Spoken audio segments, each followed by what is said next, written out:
Well, Jeff Toole has a lot of the, appropriate enough, has all the tools, I guess. He runs well, a strong arm. He's 6'3", and he sees the field pretty well. His problem, and the Cougars' problem the last couple of years, is protecting the quarterback. Last year, Washington State's quarterbacks were sacked 53 times, second most in the country.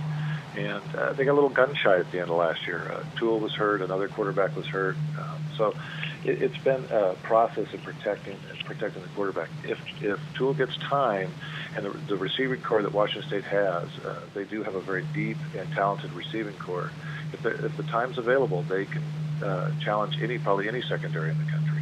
Lots of times in years past when Washington State has had great offensive prowess, they've won games. It looks like they've got a coach that might need him to win several games this year if he wants to keep his job. What's the status right now, and how hot is that coaching seat there in Pullman?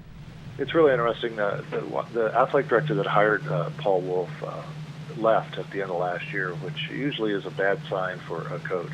The athletic director that was hired to replace him, however, was the chair of the coaches committee, the committee that picked Paul Wolf as the head coach. So he hasn't missed a beat in that regard. As a matter of fact, he might even have a more ardent supporter in the athletic director's office now.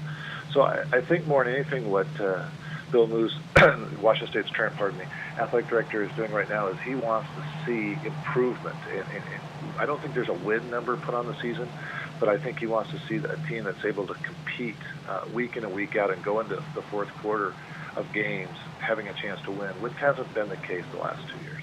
Hey, Vince, thanks so much for joining us. We really appreciate it. Anytime. All right.